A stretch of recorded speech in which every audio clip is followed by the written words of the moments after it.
کوئی بزرگ تھے، ان سے ان کے چاہنے والوں نے سوال کیا کہ فلاں عابد، اس کے بارے میں لوگ کوئی اچھی بات نہیں کرتے، طعنہ زنی کرتے ہیں، ان پہ بات کرتے ہیں، آپ ان کے بارے میں کیا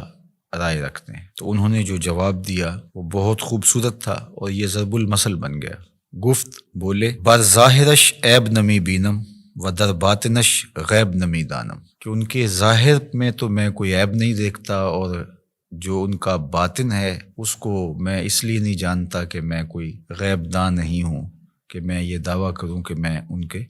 اندر کو دیکھتا ہوں۔ فرماتے ہیں کہ جس شخص نے پارساؤں والا لباس پہنا ہو تو اس کو تو پارسا ہی سمجھ، چونکہ ظاہر کے مطابق تمہیں گمان رکھنے کا حکم دیا گیا ہے۔ تجھے کھودنے کی، کریدنے کی اور اس کے معاملات میں گہرا غور و تفحص کرنے کی ضرورت نہیں ہے، اس لیے کہ جو محتسب ہوتا ہے اس کو گھر کی تلاشی نہیں لینی ہوتی، وہ تو جو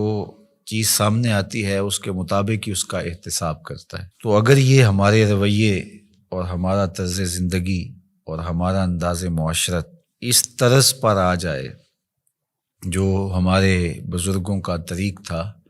کہ لوگوں کا جو ظاہر ہے اس کے مطابق ہی ہم ان پر کوئی حکم لگائیں، اور ہمیں لوگوں کے اندر اتر کے اور لوگوں کی ٹو میں جا کے گہری تفتیش کرنا اور لوگوں کو کریدنا، یہ تو بتایا ہی نہیں گیا۔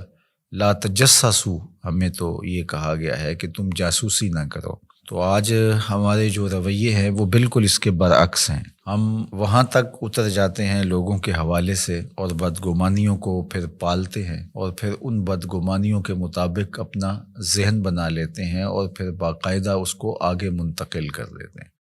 تو بعض اوقات ہمارے غلط اندازے کی وجہ سے کسی شخص کی تصویر معاشرے میں ایسی چلی جاتی ہے جو کہ اس کی حقیقی تصویر نہیں ہوتی۔ اگر وہ برا ہے بھی، اس کی عادات میں اور اس کے رویوں میں، اس کے طرز زندگی میں وہ چیز ہمیں دکھائی نہیں دے رہی، تو اس کا باطن اللہ کے سپرد ہے۔ ہمیں باطن ٹٹولنے کی ضرورت نہیں ہے، ہم تو حکم ظاہر پہ لگائیں گے۔ تو اس لیے شیخ سعدی شیرازی علیہ رحمہ نے، اللہ ان کی قبر پہ کروڑوں رحمتوں کا نزول فرمائے،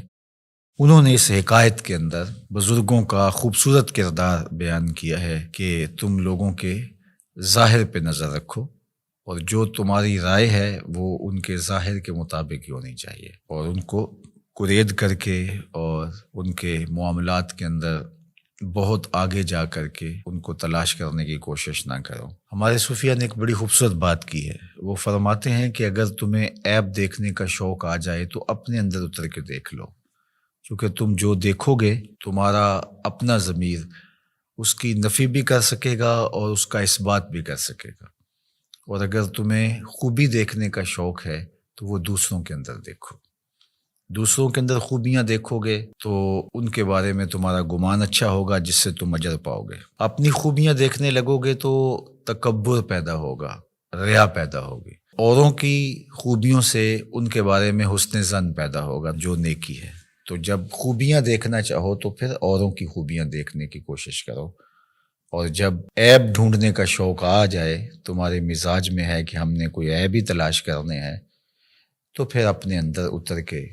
اپنی کوتاہیوں کو، اپنے عیوب کو اور اپنے اندر چھپی ہوئی خباثتوں کو تلاش کرو۔ جب ہم اپنے اوپر غور و تفحص کرنے لگ جائیں گے تو بہت ساری ایسی چیزیں ملیں گی کہ عمومی طور پہ ہماری نظر ان عیوب کی طرف نہیں بھی جاتی ہے، لیکن جب غور و فکر کرنے لگ جائیں گے تو بہت ساری چیزیں کھل کے سامنے آ جائیں گی۔ اللہ تعالیٰ جل شانہ ہمیں توفیقات نصیب فرمائے، ہم خیر کی راہوں پہ رہیں۔